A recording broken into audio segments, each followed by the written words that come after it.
여러분, 진짜 돈 되는 에어비앤비는요, 여러분이 생각하는 곳과 정반대에 있을 수 있습니다. 안녕하세요, 이한입니다.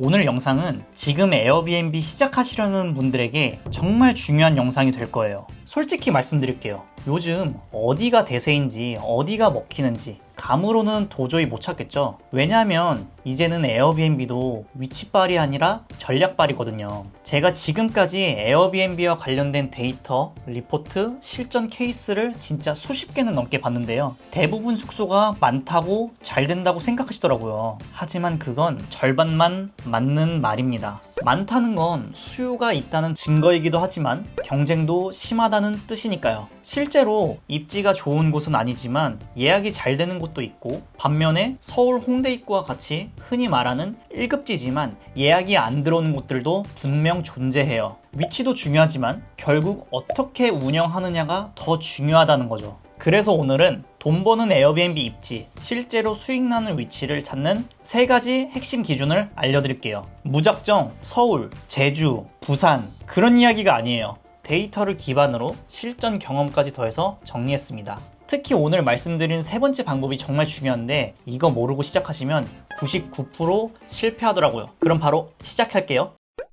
우선 가장 먼저 하셔야 할 건 인기 지역이 아니라 체류 수요가 실제로 있는 지역을 보는 겁니다. 예를 들어 볼게요. 서울 강남. 많은 분들이 호텔이 많아서 에어비앤비가 힘들 거라고 생각하시는데 사실은 정반대예요. 최근 뉴스를 보면 서울 시내 호텔 객실 수는 오히려 감소하고 있고 외국 관광객은 급증해서 숙박시설이 턱없이 부족한 상황이래요. 실제로 서울 주요 호텔들의 평균 객실 예약률이 86%까지 올라가서 거의 만실 상태라고 하더라고요. 이게 뭘 의미하냐면 호텔 방을 구하지 못한 사람들이 에어비앤비로 몰린다는 거예요. 특히 강남 같은 비즈니스 지구는 출장객들이 많은데 호텔이 꽉 차면 당연히 에어비앤비를 찾겠죠. 반면에 홍대나 마포구는 원래부터 에어비앤비 비중이 굉장히 높은 지역이에요. 20대, 30대 외국인들이 선호하는 지역이거든요. 이걸 어떻게 확인하느냐? 제가 직접 개발한 에어비앤비 수요 파악 프로그램을 통해서 알 수가 있어요. 이 프로그램으로 지역별 수익률, 경쟁 강도까지 한 번에 확인할 수가 있습니다. 맨 처음에 에어비앤비에 대한 수요를 많은 분들이 어떻게 파악을 하시면 여기 로컬 데이터라고 치면 정부에서 운영하는 공공 데이터가 나오는데요. 여기서 문화의, 숙박의, 외국인 관광 도시 민박을 클릭하면 전국의 25년도 6월 기준으로 합법 에어비앤비 숙소가 총 6,100개라는 걸 보실 수가 있어요. 근데 여기 이렇게 텍스트로만 보면 어느 지역에 몇 개가 분포가 되어 있고 내가 만약에 종로구를 산다고 해도 이 주소만 봤을 때 여기가 어딘지 잘 모르실 수가 있어요. 제가 그래서 이 데이터를 가지고 제가 그대로 지도에 뿌려봤습니다. 지금 현재 전국에 있는 6,160개의 숙소들이 여기 있고 지금 수도권에만 4,200개가 몰려있는 걸 보실 수가 있어요. 부산도 많죠. 강원도도 있고 전국적으로 골고루 퍼져 있습니다. 일단 서울 중심으로 보시면 마포구에 거의 1,300개 정도가 이렇게 있고 나머지 서울역, 이태원, 경복궁, 동대문 쪽에 거의 관광지 쪽에 에어비앤비 숙소가 많이 몰려있는 걸 보실 수가 있어요. 근데 여기서 중요한 건 숫자만 보는 게 아니고 밀도를 봐야 돼요. 마포구는 면적에 비해서 숙소 밀도가 엄청 높거든요. 이게 무엇을 의미하냐면 그만큼 수요가 집중되어 있다는 거예요. 거기에 현재는 합법 숙소들만 보여져 있지만 불법 숙소들까지 더하면은 굉장히 더 많겠죠. 그리고 여행지는 누구나 떠올릴 거예요. 부산 해운대, 제주도, 강릉에 있는 경포대. 그런데 문제는 이런 곳은 시즌성이 있어요. 여름에는 엄청 핫한 곳이지만 반대로 다른 계절에는 변동이 좀 크죠. 오히려 수익이 꾸준히 나는 건 다양한 이유로 체류하는 사람들이 많은 곳입니다. 출장이나 치료, 학업 등의 이유로 체류하는 사람들도 있겠죠. 예를 들어 신촌에 있는 연세대학교 병원 같은 곳들은 여기엔 하루 이틀 놀러 오는 사람들보다 일주일에서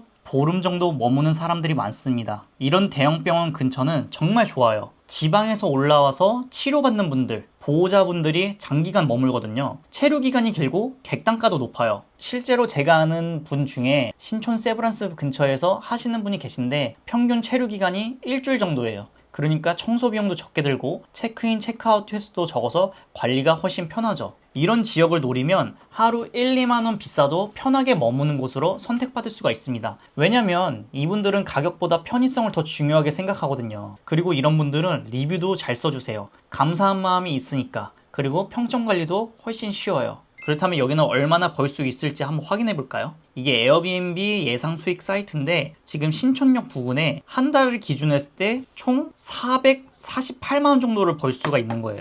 80% 기준으로 잡으면 300만 원 정도 벌 수가 있고 아무리 못해도 15일 기준으로 잡으면 220만 원은 벌 수가 있는 거죠. 그리고 마지막 세 번째로는 거주 수요와 숙박 수요가 동시에 존재하는 구역, 즉 하이브리드 존을 찾는 거예요. 예를 들어 볼게요. 서울의 합정동, 망원동, 상수 일대, 여기는 실제로 사람들이 살고 있고 동시에 외국인 관광객도 넘쳐납니다. 그래서 숙소 매물도 꽤 나오고 수익률도 일정하게 유지됩니다. 이런 지역의 가장 큰 장점은 뭐냐면 임대 시장이 안정적이라는 거예요. 에어비앤비가 안 되면 일반 임대로도 돌릴 수가 있어요. 리스크 관리 차원에서 엄청 중요해요. 물론 에어비앤비와 같은 숙박업과 임대업은 확연히 달라요. 운영 방식이 아예 다릅니다. 가끔 많은 분들이 에어비앤비와 단기 임대를 같이 병행해서 돌리고 싶어 하시는데 이 부분은 기본 개념을 잘 잡지 못하면 나중에 큰일이 발생할 수 있어요. 제가 월에 한 번씩 에어비앤비와 단기 임대 무료 강의를 진행하니까 평소에 혼자 공부하기 잘 모르거나 도움이 필요하신 분들은 본문 내용을 확인해 주세요. 이건 적절히 잘 섞어서 운영해줘야 해요. 이런 곳의 또 한 가지 장점은 실제로 주민들 입장에서도 가끔 외국인들이 와도 그렇게 이상하지 않은 동네들이에요. 원래 다문화 지역이거나 젊은 층이 많은 곳이니까. 그리고 이런 지역들은 보통 교통도 좋고 생활 인프라도 잘 되어 있어서 게스트들 만족도가 높아요. 재방문율도 높고요. 자, 오늘 이야기를 정리해보면 이렇습니다. 첫째, 막연히 인기가 있다고 뛰어들지 마세요. 실제 수요를 확인하고 들어가세요. 내가 게스트의 입장으로서 왜 여기에 묵어야 하는가? 꼭 이 이유를 되새겨보시면서 이성적으로 판단하세요. 둘째, 실질적인 체류 목적이 있는 곳도 고려하세요. 병원 근처, 학교 근처, 비즈니스 지구 근처가 의외로 돈이 됩니다. 셋째, 주거와 숙박이 공존하는 구역은 장기적으로 안전하고 수익률도 좋습니다. 에어비앤비는 단순한 방 장사가 아니에요. 수요 흐름을 읽고 사람의 이동을 추적하는 부동산 투자이자 사업이에요. 이제 여러분은 어디를 인정하실 건가요? 지금 이 영상을 끄고 에어비앤비 앱을 켜고 관심 지역 한번 검색해보세요. 오늘 말씀드린 기준들로 분석해보시면 의외의 기회가 여러분들을 기다리고 있을지 모릅니다. 그리고 만약 제가 개발한 수요 파악 프로그램이나 더 구체적인 지역별 분석 노하우가 궁금하시다면 영상 설명란에 단톡방에 한번 들어와 보세요. 거기서 더 자세히 이야기들을 나누고 있거든요. 그럼 오늘도 좋은 하루 보내시고 다음 영상에서 뵙겠습니다.